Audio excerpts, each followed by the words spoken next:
जय जोहार, जय आदिवासी। स्टेज पे कांग्रेस पार्टी के वरिष्ठ नेता, हमारे प्यारे कार्यकर्ता, आदिवासी भाइयों और बहनों, आप सबका यहां बहुत बहुत स्वागत, नमस्कार। कैसे हैं आप?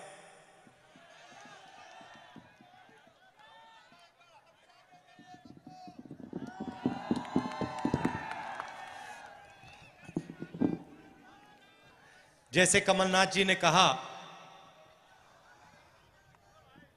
मैं तांत्या मामा, मेरे लिए तांत्या मामा एक चिन्ह है,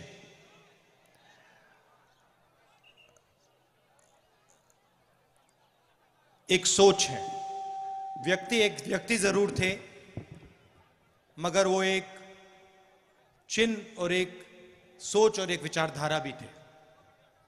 और उनकी विचारधारा के कारण, उनकी सोच के कारण मैं आज यहां आया हूं।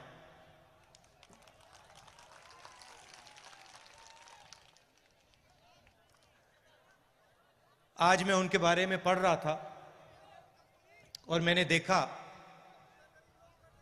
कि वो 26 जनवरी को पैदा हुए थे और वही दिन है जब हमारा देश पैदा हुआ। गणतंत्र दिवस का दिन तांत्या मामा का जन्मदिन था। तो इसमें भी एक मैसेज है।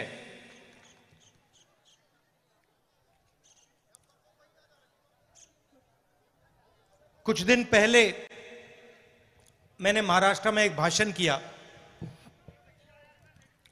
और उसमें मैंने आदिवासी शब्द के बारे में बोला।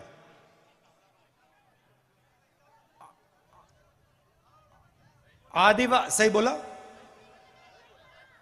आदिवासी का मतलब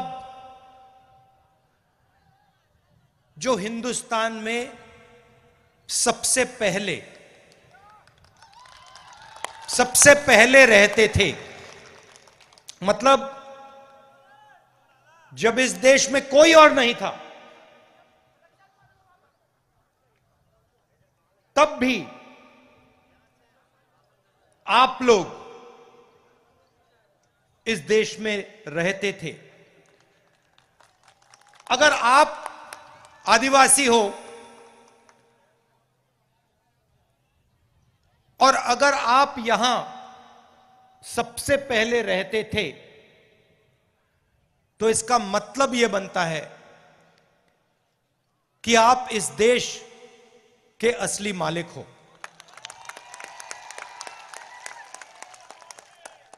सही बात? ये जो शब्द होते हैं, ये बहुत चीजें छुपाते हैं, बहुत चीजें ये दिखा भी सकते हैं। जैसे आप तांत्या मामा के बारे में सोचें तो आपके दिमाग में कौन से शब्द आते हैं? बताइए, कौन सा शब्द आता है सबसे पहले जब आप तांत्या मामा के बारे में सोचते हो? आदिवासी आता है, संघर्ष आता है, निडरता आता है, क्रांतिकारी आता है, ये शब्द आते हैं। और जब वो अंग्रेजों के सामने फांसी पे चढ़ रहे थे, तो आपको क्या लगता है, उनके दिल में डर था या नहीं? सवाल नहीं उठता। उनके दिल में डर नहीं था। क्यों नहीं था? उसका कारण क्या था? उनके दिल में आम आदमी चढ़ता है, फांसी के सामने खड़ा हो जाता है, डर जाता है? नहीं। मगर जो आपके तांत्या मामा थे, जब वो चढ़े फांसी पे, उनके दिल में डर क्यों नहीं था? क्योंकि उनके डर को,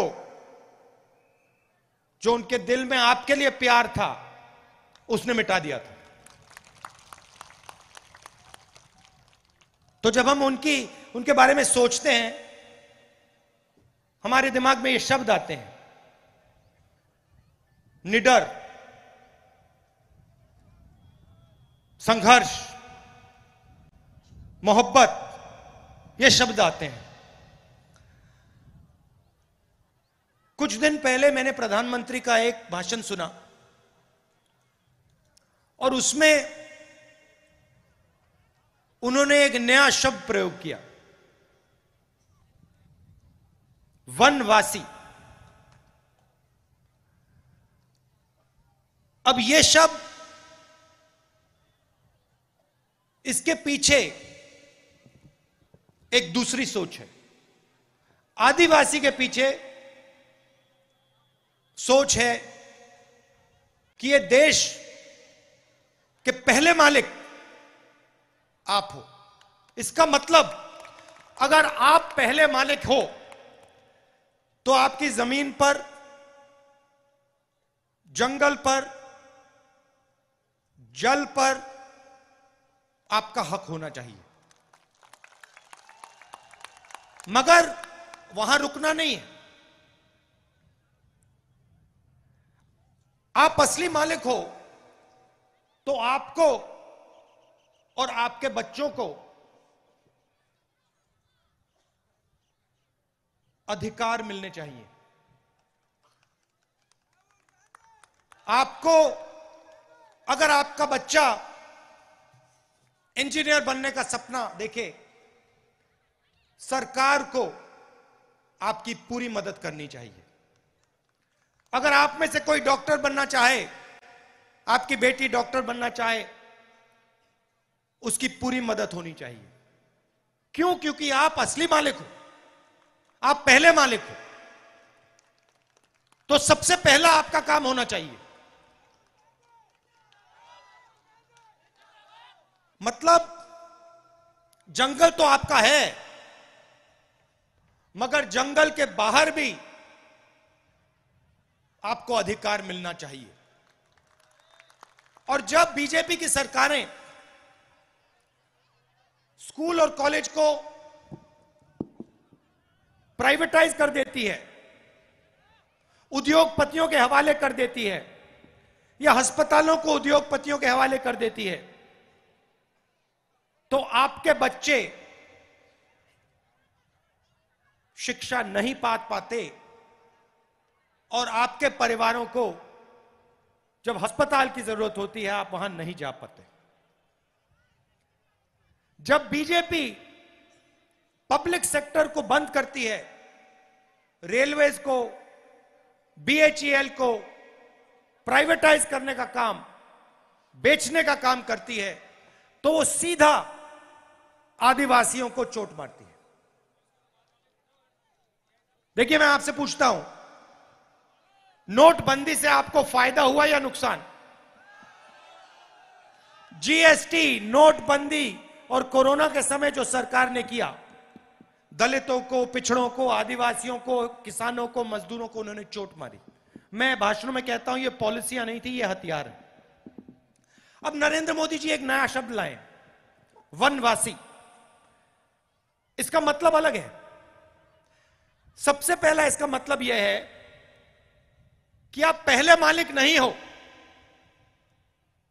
आप सिर्फ जंगल में रहते हो। पहला मतलब ये। दूसरा मतलब कि जंगल के बाहर आपको, वन के बाहर कोई भी आपको अधिकार नहीं मिलना चाहिए। और तीसरा मतलब जो आपको दिख रहा है, जहां भी हम देखें बीजेपी की सरकारें जंगल को उद्योगपतियों को दे रही है, जंगल काटे जा रहे हैं। आस्ते आस्ते आस्ते आस्ते आस्ते हिंदुस्तान में जंगल खत्म होते जा रहे हैं। सही बोला, गलत बोला? सही। तो तीसरा मतलब यह है कि जब इस देश से जंगल खत्म हो जाएंगे तो फिर आपके लिए इस देश में कोई जगह नहीं बचेगी। यह तीसरा मतलब है। यह मैंने आपको शब्द क्यों बताए? क्योंकि इन शब्दों के पीछे विचारधारा है। हम आदिवासी कहते हैं क्योंकि हम इस बात को मानते हैं कि आप हिंदुस्तान के असली और पहले मालिक हो। वो वनवासी कहते हैं क्योंकि वो आपके सारे के सारे अधिकार आपसे छीनना चाहते हैं और आपको यह याद नहीं दिलाना चाहते कि आप ही इस देश के पहले और असली मालिक हो। तो सबसे पहले मैं चाहता हूं कि ये जो बीजेपी के लोगों ने आपके ऊपर अपमान किया है, ये जो शब्द इन्होंने आपके लिए प्रयोग किया है वनवासी, इसके लिए ये आपसे माफी मांगे। हाथ जोड़ के हिंदुस्तान के आदिवासियों से ये माफी मांगे और उनसे कहें कि आप वनवासी नहीं हो, आप आदिवासी हो और आप हिंदुस्तान के पहले मालिक हो और हम आपको जो भी अधिकार चाहिए वो हम आपको देंगे। और दूसरा काम, माफी मांगने के बाद, पहले नहीं, माफी मांगने के बाद दूसरा काम, जो ये आपसे जंगल छीनते हैं, जो हम पैसा कानून लाए, जमीन अधिग्रहण बिल लाए, फॉरेस्ट राइट एक्ट लाए, इन 3 कानूनों को ये जो कमजोर करते हैं और आपकी जो जमीन है जो आपसे छीनते हैं, आपका जल है, आपका जंगल है जो आपसे छीनते हैं, वो आपको वापस देने का काम शुरू कर दें।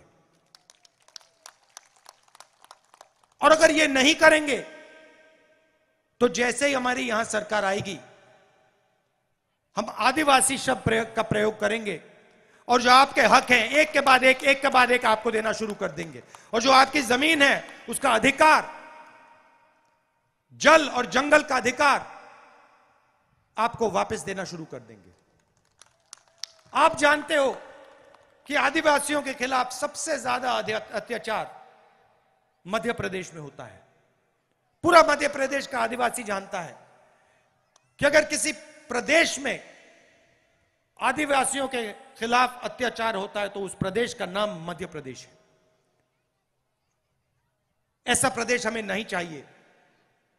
हमें आदिवासियों को इज्जत देने वाला प्रदेश चाहिए, आदिवासियों को रक्षा करने वाला प्रदेश चाहिए। और ये जो वनवासी शब्द है, इसका प्रदेश हमें नहीं चाहिए। आप सब आए, प्यार से आपने मेरी बात सुनी और आपने मेरी बात बहुत अच्छी तरह समझ ली है। मैं आपके चेहरे देख रहा हूं, आपको बात समझ आ गई है, सब समझ गए हैं। ये जो बीजेपी की विचारधारा है, याद रखिए, अभी हम तांतिया मामा की बात कर रहे हैं। एक सेकंड भाई, तांतिया मामा की बात कर रहे हैं। तांतिया मामा को फांसी पे किसने चढ़ाया? अंग्रेजों ने, सही? और आरएसएस ने अंग्रेजों की मदद की। यह पूरी दुनिया और हिंदुस्तान जानता है। तो याद रखिए, अंग्रेजों ने तांतिया मामा को फांसी पे चढ़ाया, मगर आरएसएस की विचारधारा ने उनकी मदद की। यह भी मत भूलिए, वनवासी शब्द के पीछे यह भी सोच है। और यह सिर्फ तांतिया मामा जी के साथ नहीं किया गया, यह बिरसा मुंडा जी के साथ भी किया गया। इन दोनों महापुरुषों ने आदिवासियों की लड़ाई लड़ी, अंग्रेजों से लड़ाई लड़ी, और कांग्रेस पार्टी ने हिंदुस्तान से अंग्रेजों को भगाया। और जब हम अंग्रेजों से लड़ाई लड़ रहे थे, जिन्होंने आपके महापुरुषों को फांसी पर लटकाया, तब आरएसएस अंग्रेजों के साथ खड़ी थी। यह पूरी दुनिया जानती है। और यह याद रखिए, यह जो वनवासी शब्द है, यह आपको खत्म करने का शब्द है। और आदिवासी शब्द जो है यह आपको हक दिलवाने का और यह आपको हिंदुस्तान के असली मालिक बनाने का शब्द है। बहुत बहुत धन्यवाद।